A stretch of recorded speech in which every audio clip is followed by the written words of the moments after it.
So who am I? My name is Henrique, he, him pronouns. I'm a PhD candidate at Concordia University in Montreal. And I'm here as a visiting scholar, so I'm lecturing 2 courses, and I'm the creative in residence at Watt Lab. So yeah, that's the general intro. And so this is the larger research project is about alternative game controllers, this idea of reflective game design, which is game design geared towards like supporting reflection in players, and kind of the political possibilities in this design space of like how alternative game controllers can help support reflection and can also help like to engage with political topics and issues around games. The general research is based on the development of 3 research creation projects, which are the games Hook Your Way, Gambiabo, that I will co-create, I won't mention in this talk, but Gambiabo I mentioned a little bit, and a series of phone-based prototypes and smaller projects that I've been working on, some together with Peter and other folks here at Atlas. I'm going to interrupt. Can you move the bar down somehow? Sure. Or can you make it disappear? Is it possible to hide it? I think so. Yeah, okay. Is it better? Huh. Did it disappear? Yes. Great.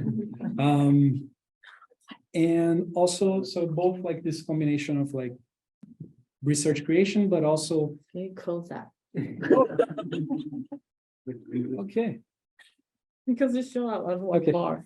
And kind of like also kind of qualitative research and with like interviewing practitioners and also kind of like analyzing different games and different artifacts. So it's a mix of these 3 areas in a way, kind of critical approaches to design, game studies, and cultural studies. So it's a lot.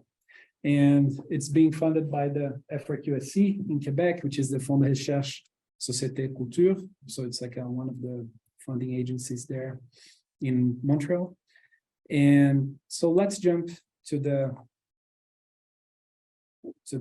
ideas of the research themselves. So I think like a good place to start is kind of like a bit of an introduction of what are alternative game controllers.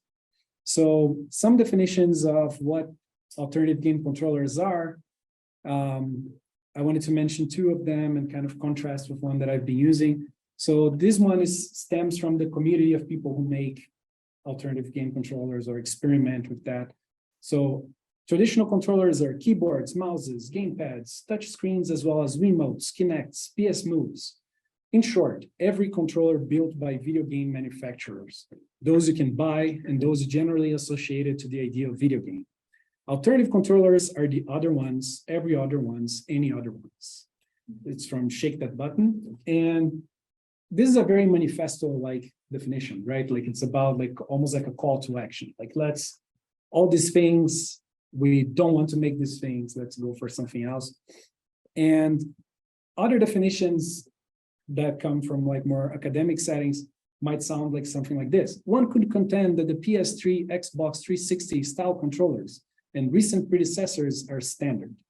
Each new console seems to alter previous controller designs, sometimes starting anew, as with the Wii.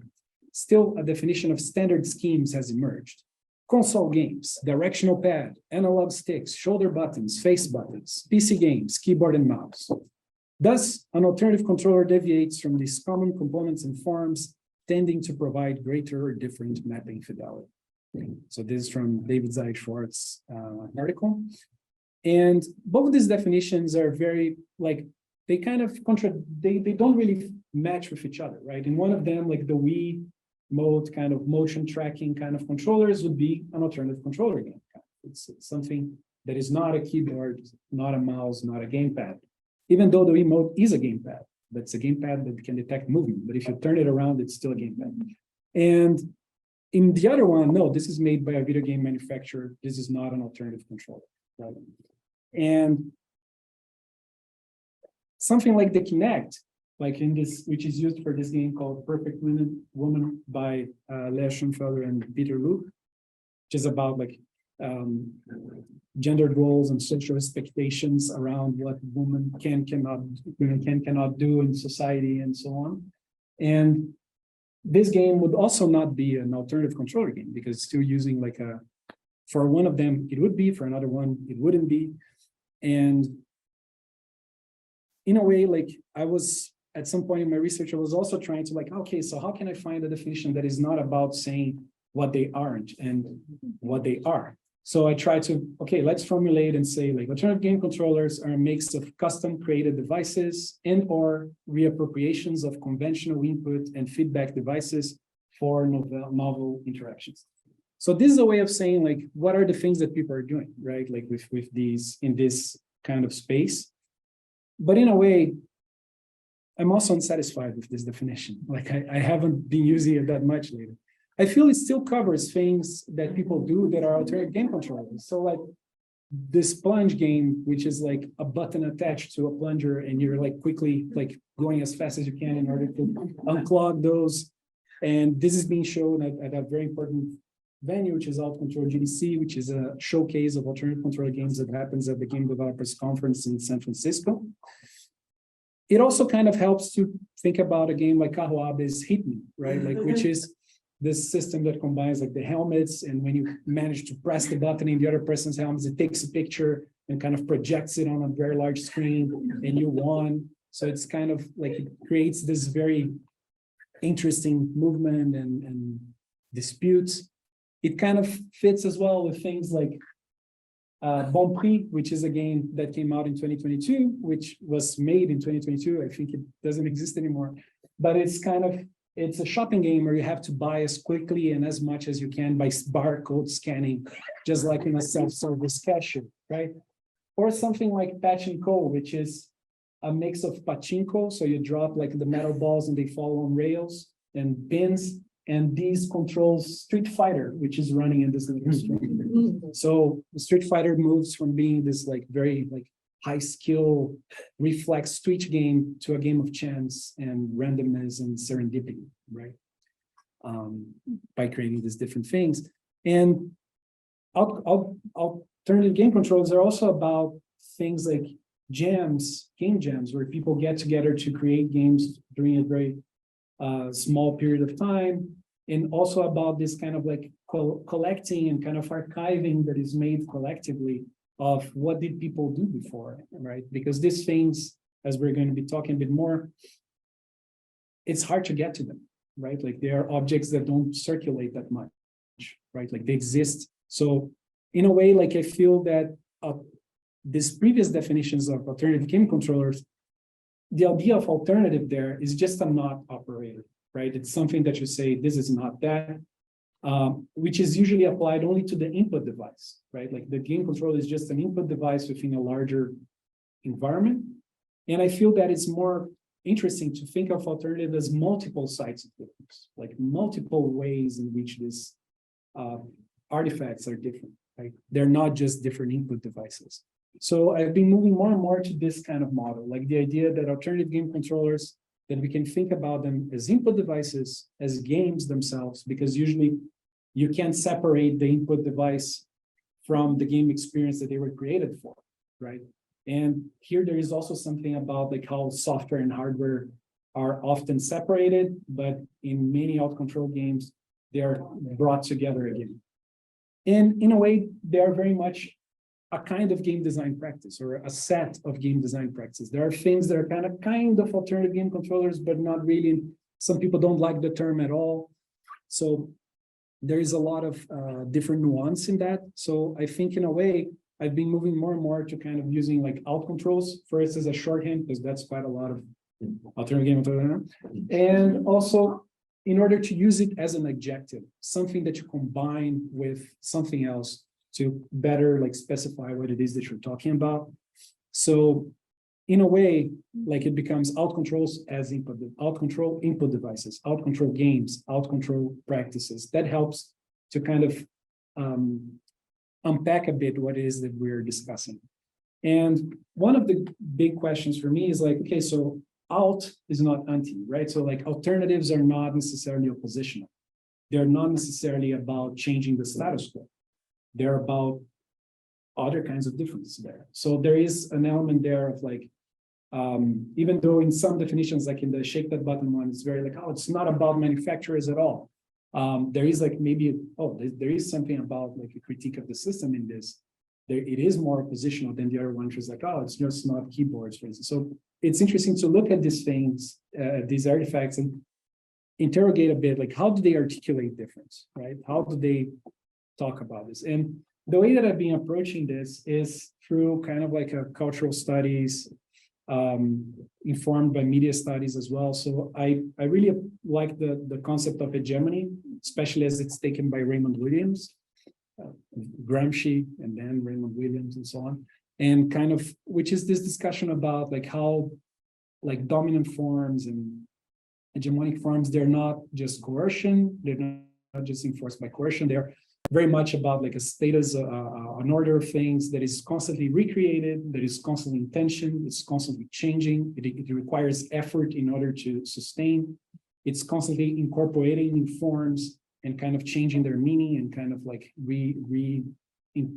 bringing into the fold of the dominant forms. And that happens in multiple scales. Like it might happen in the scale of conventions of a particular practice, or it might happen in the scale of the material conditions of a particular context. But it might also happen in a way like through the life cycle of this formation. So things like that might start out as something that is very anti or counter hegemonic or very oppositional, might be like slowly incorporated back into something that is very mainstream, which is a very classic kind of dynamic. Another concept that I find really interesting is this idea of circuits of culture, which is from, it's based on a book about the Sony Walkman that is really great. It's called Doing Cultural Studies. It's the study of the Sony Walkman by Paul Duguay, Stuart Hall, and some other authors. It's a really great book. And they propose this idea of looking at this cultural artifact through this circuit. So you start by looking at their production conditions or the production, how its production happened, and you move on to any of these different other poles. Like it's this idea that you're constantly moving through, like discussing the production, how production happens, how consumption happens, how identity is mixed in these questions, which mechanisms regulate production and consumption, kind of like how these things in this complexity, this interplay of things. And representation here is very much about like discourses and kind of like social representations of the artifact or the people associated with that artifact. And I think that combining these things, there are some like more game specific concepts that I find interesting, like the idea of the standard metagame by Stephanie Bollock and Patrick Lemieux, which is this idea that the standard way of engaging with games, which is their idea of metagame in a very summarized way, is the dominant standardized version is that play kind of exists in the way that the conditions of capitalist production and consumption structures it, and that central to these structures is the way that platform holders are doing things, right? Like the impact that a company like Nintendo has or Sony has, or like digital storefront like Steam and so on. And the idea that this is how you play. This is the standard way that we engage with games, right?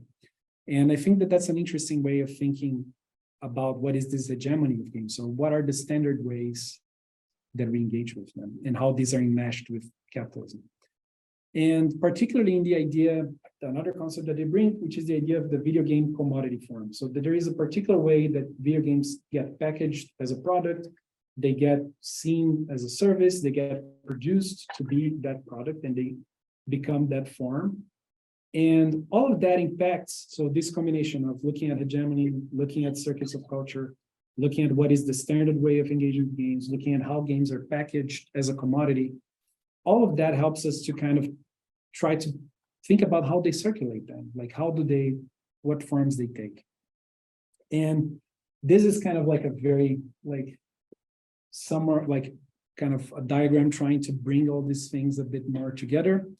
So starting out with this idea of production, like how these hegemonic forms or let's say, this is a very reductive kind of thing. Like I'm trying to go for a summary of like one particular position. It's more heterogeneous than that. So this is like an analytical snapshot. But this idea that video game production is made by video game studios, it's focused on major platforms. There is a very strong game design convention of what is a good game, of what is the way of making a good game. It's a global industry that involves a lot of outsourcing, a lot of like vertical integration and integration with other companies as well. It uses a lot of like proprietary and high cost tools. So it has a very high barrier of entry, particularly when we're talking about like hardware production, for instance, like it's usually very difficult to get in.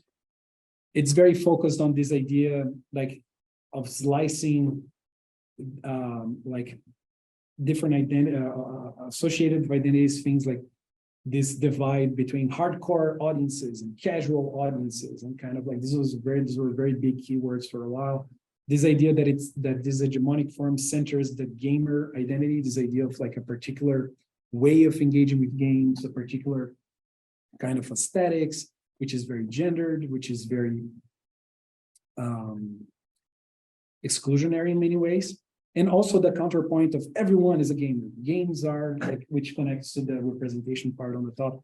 This idea that everyone is a gamer in potential, everyone should be included to become a gamer. And basically like playing a game, it's almost as if like the only way of playing a game is if you become a gamer somehow, right? And so the idea is to lower the barrier of entry to becoming a gamer. You know, like I can play a game without being a gamer, like it's not necessarily, right? So this is the idea of conflation, right? So consumption is very much commercial. It's very much related to a privatized, each person has their copy. You might be connected playing like in networked versions, but still it's very much like almost like an individual relationship with games as products. And this idea of like these mechanisms that regulate it being like the role of digital storefronts, global retail logistics, like how do you get a console to play even in the first place? You need to get one, like you're not going to be going to an arcade venue to play a game, for instance, right? If these forms are like less dominant, there's very much structured around like this kind of closed IP regimes, this market as the organizing principle of all these relationships. And in terms of discourse, is very much this idea of like, oh, it's a major entertainment industry. Games are larger than movies, right? Like it's a very common kind of argument. And the idea of like that we are entering a ludic century where like video games are going to be like a dominant like cultural form, and that everyone needs to be engaged with this idea, right? So this is like the very summarized version of what would be this kind of hegemonic thing. What is this standard metagame that we are kind of engaging with? And how do altctrls kind of circulate? Do they circulate in the same kind of articulation, or are they doing something else? What is happening there? And in a way, like it also means that we have to look at them in a bit like as input devices, as games, as practices. Like it's this unfolding of things. Like it's not only the input device itself. So very often we find alternative controller games being played at events, at festivals, at fairs, at this kind of expo floor kind of structure, right? Where people engage with this game for a brief amount of time and then move on to something else. We might also see them in things like cultural institutions, like museums, galleries, showcases, sometimes like bars, and this kind of like social, but a lot in cultural institutions, right? It's kind of like this kind of places. Another way that they sometimes circulate is through this idea of like kits, or like DIY kits, or crowdsourced products, where you might get a kit to build your own, or you might get a finished version. And these kind of like, we use it, for instance, of like crowdfunding in order to make that viable, even though it's like a small scale production. We might see things that this Nintendo Labo is very much an edge case. Like it goes into that thing of like, oh, it looks a lot like a different way of interacting with games, but it's also made by Nintendo. So it's kind of like, oh, depending on how, like, what do you say? Well, what is the line that you draw there? But is this, it brings up this idea of circulating as DIY, right? Like this idea that altctrls circulate as something that you combine like electronics with DIY elements and come up with a new way to play. but they also circulate in other ways. Like, so Inyaroth is a series of events that kind of like have this structure where people get together for 3 days, make a game, make a lot of different games, actually, and then play them for a while. And after that, everything's torn down and kind of stops. Like, it's a very ephemeral kind of almost festival-like thing. And one way that it circulates, like, well, whoever is not there, how can they access? Well, they can't. But one way is like this, they started creating this kind of, they created this kind of book, which is a mix of a catalog of games with like recipes for how to build them, right? This idea of like, oh, you like this idea? You like this game? Here's how you build it. Or here is like some very specific how to make one game, but also like this technique, you could use it elsewhere. You could take that and build something else out of it. So it starts circulating in this kind of like as recipe book, right? Like, and also it circulates as events, like of game creation events within a more like conventional format, which is the game jam format of like getting people to make games during a period of time. And this one is this, well, last year's edition of the Altctrl at home game jam, which is about like make alternative controllers that can be played in people's homes. So like people can use like everyday materials to kind of build their controllers. And this is another way in which these games circulate. So in a way, like, and this is kind of like a summary, like kind of what would be a sketch of that same structure, but for alternative controllers, right? And there is a bit of like this emphasis on like very small teams or individuals making games. There is lots of like craft-oriented approaches instead of like more industrialized and like approaches to making things. It's very decentralized, it's spread, like it doesn't necessarily have a lot of articulation like within a project, like between different places, for instance, or larger teams. In terms of identity, we have like a public that is very much connected to like indie development, indie game development scenes, the maker kind of audience, this idea of amateur and hobbyist approaches. So people who like don't necessarily have or see themselves as professionals within this field, but who engage in making these and in lots of researchers and students, like a lot of researchers and students. It's one of the things that shows up a lot in the research, but and also artists who are engaging with this space. Consumption is event-based. It has a very strong like arcade orientation, like a thing, something that you engage with very briefly, and then you move out of it.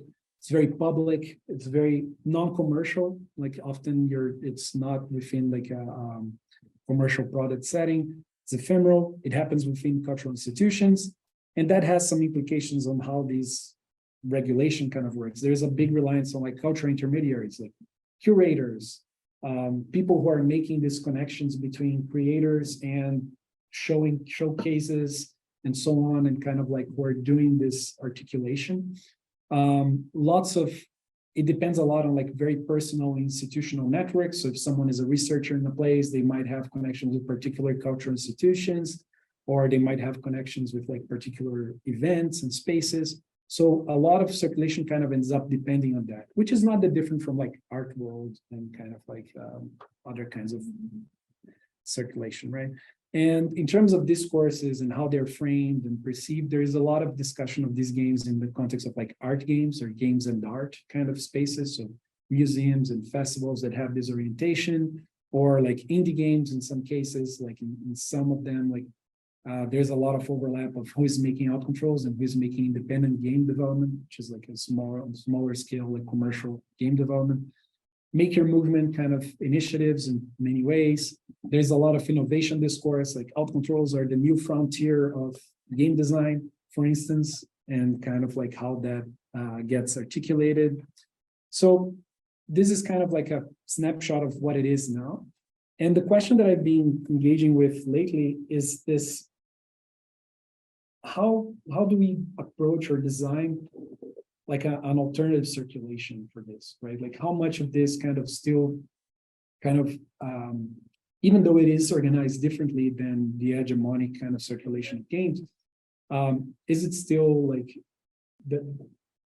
how does it repeat like barriers, or how does it repeat dynamics that we want to maybe be against, right?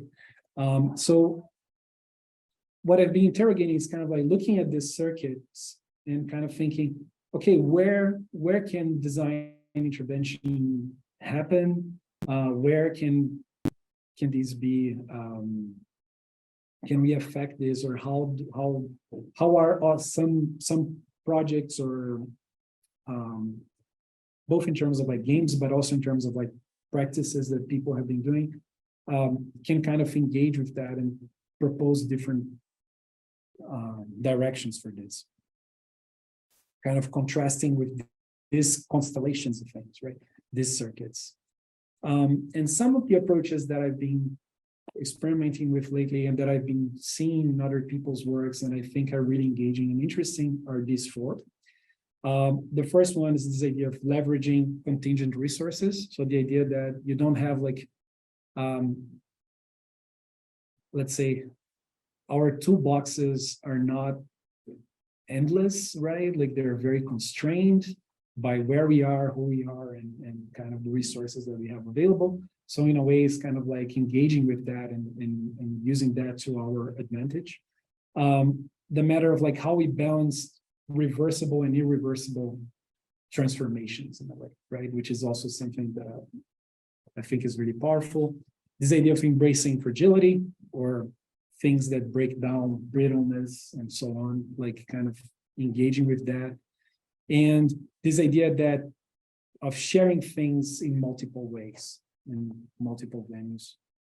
So this idea of contingent resources is in a way like engaging with this idea of like, how can we look for things that are available, things that are affordable, adaptable within people's context, right? Like it's going to be different from place to place. It's going to be not necessarily just the materials or just the tools, for instance, but we can think about that in terms of the knowledge of the different communities that we are engaging with. What kind of practices are already there? What kind of forms of organization are already there? So, as an example, like that any of kind of events that I was mentioning, they have this kind of thing of like, depending on where they are, and they've been in many different places, the participants try to leverage materials that are affordable in those places, right? So in the Moscow edition in 2016, for instance, they found out that they could have access to cheaper plywood. So they were making lots of things made out of plywood, right? Like they had like huge cabinets and so on, and they kind of like leveraged this kind of local fab labs in order to do that and so on.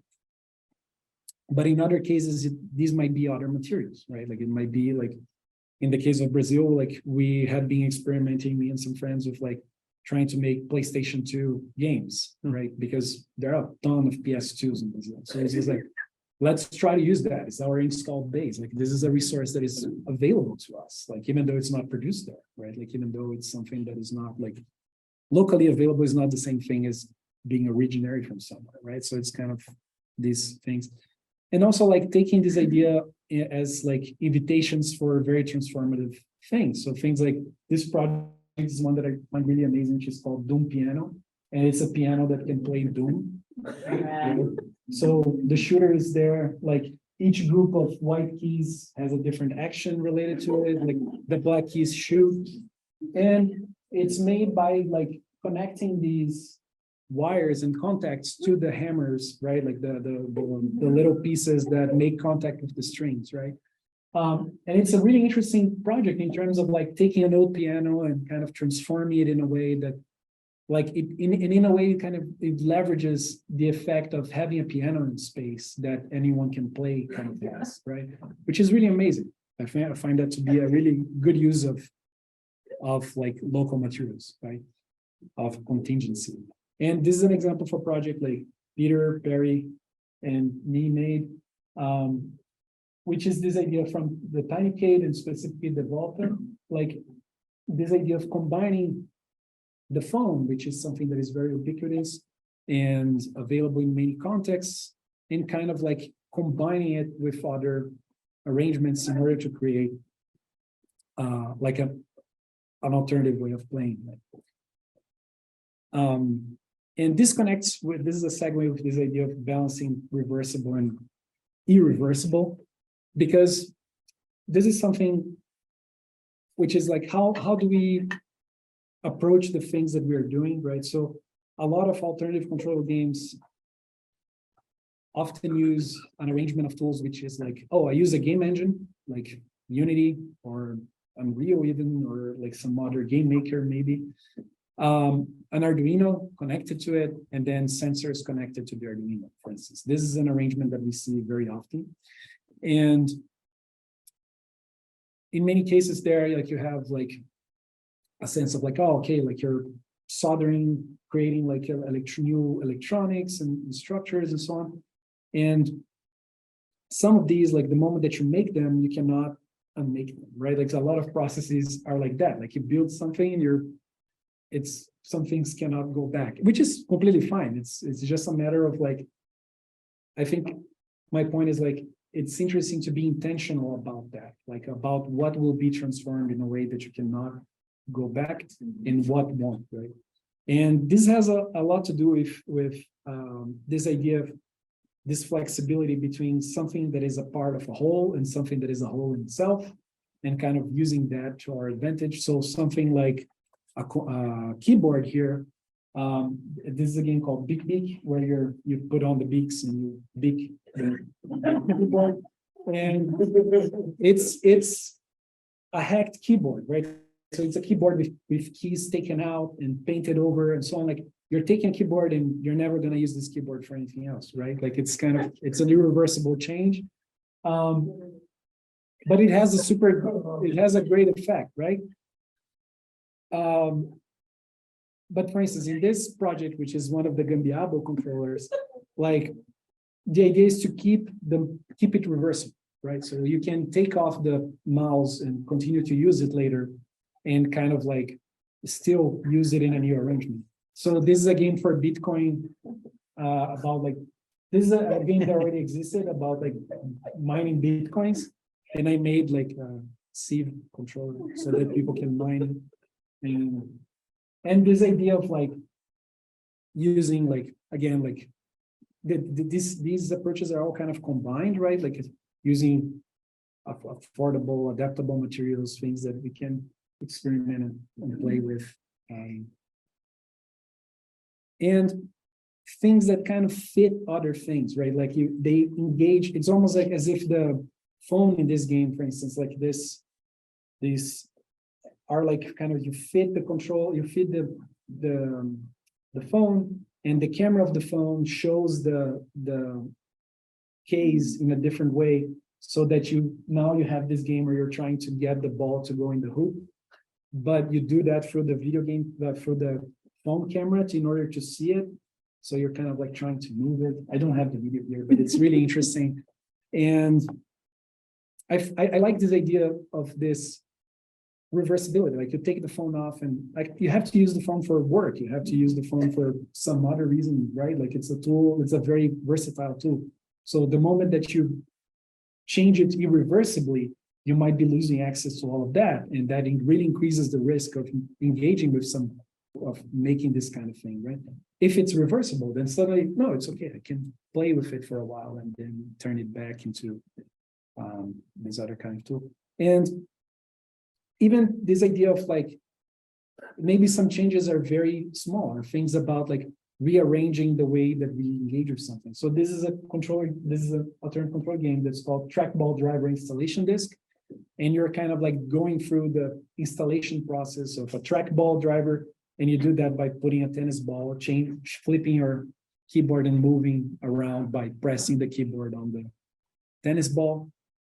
And I find that it's an interesting thing. Like it can be this kind of very temporary engagement as well. It can be an object that is unique, and an object that only exists in that particular materialization of it, but it can also be something that happens for a moment and returns back, right? This is also like, in a way, it connects to this idea of like, for instance, this is a project of like a DIY smartphone projector. So you put the projector in this little tray and put the tray in the box and it projects on the wall. Kind of works. It's surprising. I find it better than I expected, but it's still very dim light. But you can create some really interesting effects of that. You can embrace that and kind of double down on it in a way and kind of create different aesthetics. And the idea here, we were exploring, I was collaborating with a friend here, like trying to work for the idea of, okay, how can we like make arcades more portable and kind of use that for like street events where we would be playing games in the streets, and right, like what kind of hardware do we want to use for that? Like what kind of hardware do we have access to, right? And we're like, if we make that for phones, that might be an interesting way. So it's kind of like, this was part of that process of experimenting with this, right? Another direction that I've been finding really interesting to think about is this idea of embracing fragility. If there is one constant in interviewing people who make Altctrls, and is that they all break down, they all fail, right? Like they all kind of tear and in many different ways. Huh? Like immediately. Immediately, right? And it's something that actually, like, we can bring that in this way. Like, what becomes possible in games do not have to be reliable, sturdy, durable. Like when they do not have to, like, a game controller that has to be shipped to 1,000 different stores and be produced in the hundreds of thousands needs to be reliable, sturdy, durable, and versatile. Ours don't, right? And what can we do out of that, right? Like, well, what that enables us? What kind of if it's a game that is only meant to be played in specific moments, like it's very ephemeral, and we're going to be right there in order to fix it if anything happens, then we can take more risks in how we engage with these materials. We can explore different materials.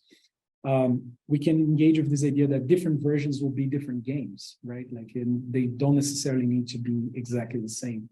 So every time you rebuild it, it's something else. And that can be very interesting. It can be very unique. It can be, we can engage with the idea that, yeah, every time we repair this, it becomes something else. Like it has a history to it, right? And in a way, it also makes it difficult for this to be like reincorporated in some cases, right? Like it might, it's not impossible, but it's something that can. There's games that explore materials in different ways, like Punch the Custard by V. Buckingham, which is, it's a makey connected to custard, and it counts the score of how many times you punch the custard. And it is very messy. It is meant to be something that, right? You don't need to ship it 100,000 beats, right? Like it's, and that's a really interesting thing that emerges when you are okay with things being fragile, breaking down, and being messy, right? Or in projects like Amanda Hudgens' One Night Only, where 16 guitars are broken, and this game was only played once, right? And it was about, like, there's a lot to it, but I think it's a really interesting project, which is like this mix of like performance art, live performance, and kind of like engaging in destruction in ways that are really powerful. And it's also something that, yeah, like it's fragile. Something like One Life Remains, the slam of the arcade age. This is a game where, like, on the screen, like different colored cubes are like running forward, and the more you press the button, the faster they go. And there are a ton of cubes and a ton of buttons, and everything is very exposed and everything is very breakable. These are like blocks of foam glued together, and people like are brutal playing this game. Like they really go for it, and it's chaotic and so on, and it kind of exposes everything. Like it's not trying to be like the black box controller that kind of hides all its function, right? So when it breaks down, it's, yeah, it broke down. Like I kind of expected it, right? Like, so it's kind of, in a way, it points to how contingent these things are, right? But they are always contingent, but in the dominant industry kind of approach, this is all kind of offloaded to a whole chain of industry, right? Like where like you have to buy a new one, you have to send it to repair, you have to, but there is all these other chains of that are kind of one step away from the experience of playing this. And going to that final direction / area of interest is this idea of like multiple sharing knowledge and sharing these games and input devices and practices in different ways. So there is a big emphasis so far in like very informal approaches. So from things like the recipe book kind of thing, or the instructable, or a video showing how to make things, right? Very non-standardized ways of sharing, very dispersed concern. It's not something that everyone's engaged with, right?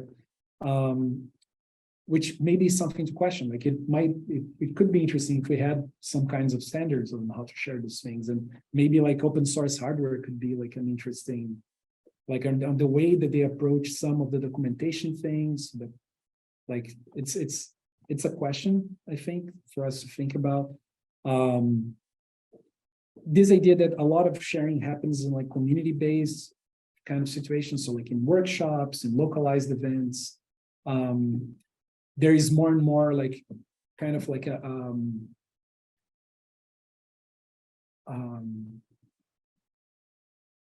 people bringing in alternative controller building and creation within educational settings. So people teaching about that and like teaching. So here's an example, like in altercade class in the Denny's teaching, but also like in the research context, right? Like this, all these, like this is something that has been happening more and more.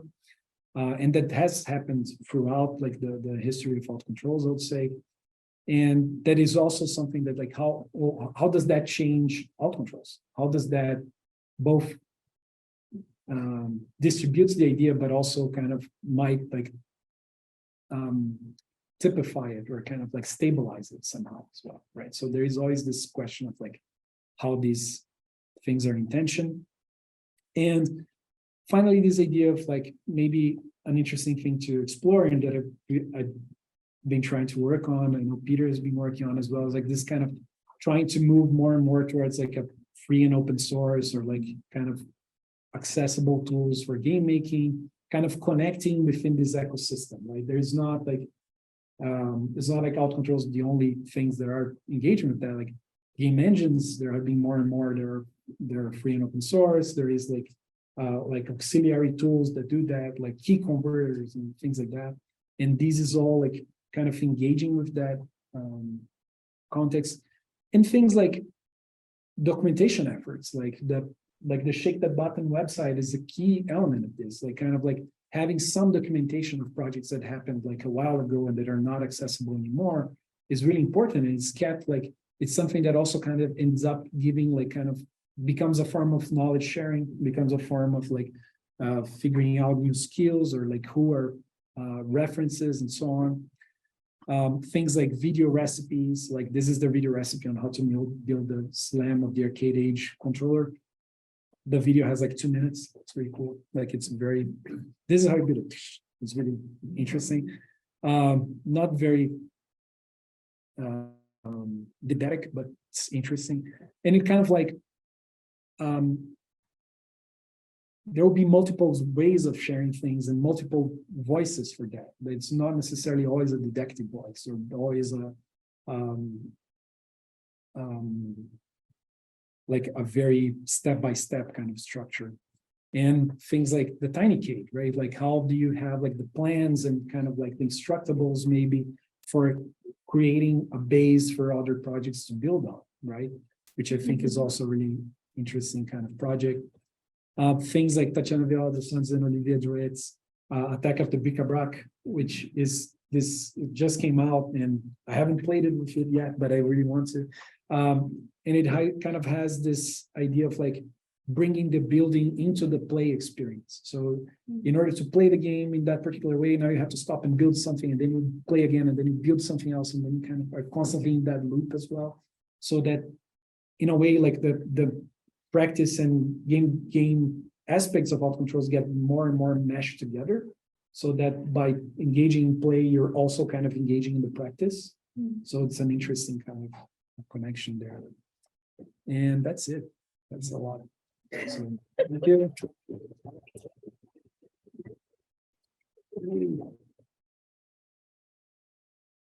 I don't know if you have any questions.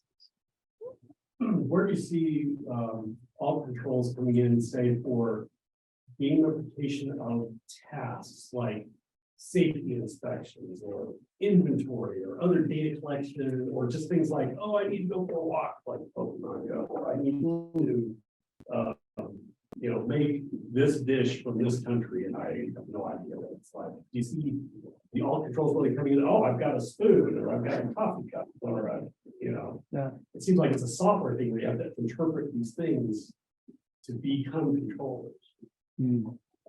That's interesting. I feel like there is an element in out control which I didn't get to talk a bit here, which is kind of like how they kind of question a bit of like what it is to be in control in a game and what it is that you're doing in a game. So like, are you like kind of like fulfilling tasks, which sounds a lot like the kind of things that you were mentioning, like kind of like, oh, completing like a specific series of steps and in order to complete like an overarching kind of activity, or in how does the game shape what we are doing while we're playing it? If it is about like getting this kind of like timely and correct communication between us and the software, or is it about like experiences of play that are more open-ended, or they are about like finding, I don't know, like different ways of engaging or like ways of being in the world, right? So it has like this kind of experimental kind of approach. I feel like there are a lot of out control games that are about work and about work tasks.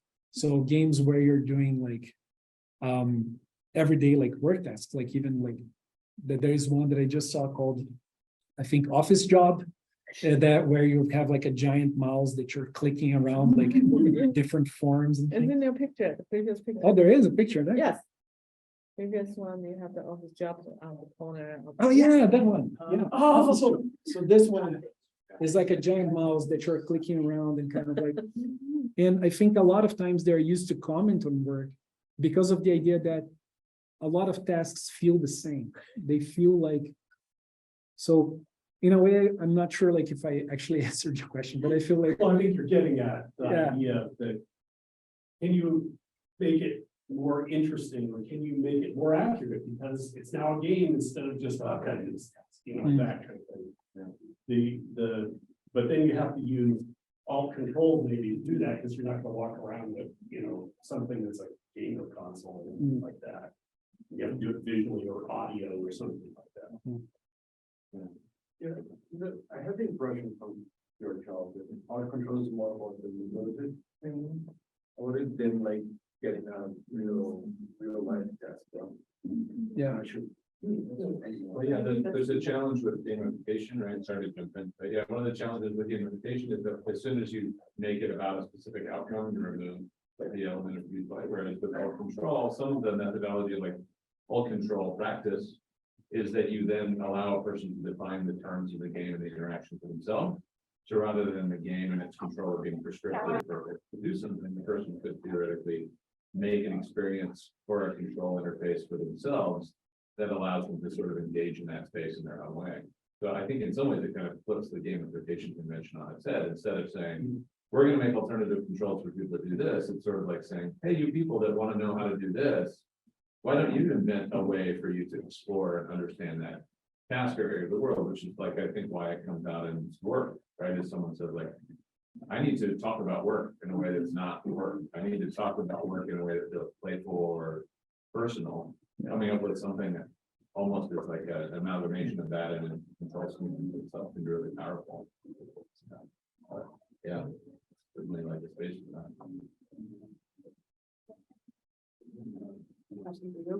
You mentioned the project that was maybe called like Gambiata Algo. Is that inspired by like the Brazilian phrase Gambiata or Gambiata? Yes. Can you tell us a little bit Yeah, about yeah. that means? It has a lot to do with Gambiara, which is like So Gambiarra is a concept that is about like kind of make do approaches to things, like in improvising, but at the same time, like using the materials at hand for fixing things and making things happen, right? So it might be that you need a particular thing to work and it doesn't work, and you kind of make a Gambiarra for fixing that. And Is Huh? it like MacGyvering? It has a lot to do with that, but it's very like everyday. It has connections with the idea of precarity, like you have like a precarious materials to work from, but also this idea of like an approach to technology that is very open-ended. That kind of like one of the aspects that I find more interesting about Gambiarra is like the thing of like anything that is a Gambiarra in a way can become an ingredient in some other Gambiarra at some point, right? So it has this thing of like whole part kind of flexibility that I really find interesting. And it kind of like has this element like the tournament, so kind of like changing what was the purpose of something into something else. And at the same time, like it has this origin in kind of like playful appropriation of technology, like it's related to like street lighting, like a word that referred to street lighting in like the early 20th century, and how like people use that in order to have parties and stuff. So it is related to that, like, and I feel like it is a bit of like, it is related to kind of like a bit of a reaction to Nintendo Labo and this kind of like very sanitized DIY kind of thing, where it feels very polished. It feels like there isn't a bit of misplaced tape. There isn't like a bit of like anything, right? Like it's very, like it doesn't have that sense of the materials pushing back. And I feel like Gambiarra is very much about like that. Like material pushes back at you and you're like, oh, I have to do something else out of that. So.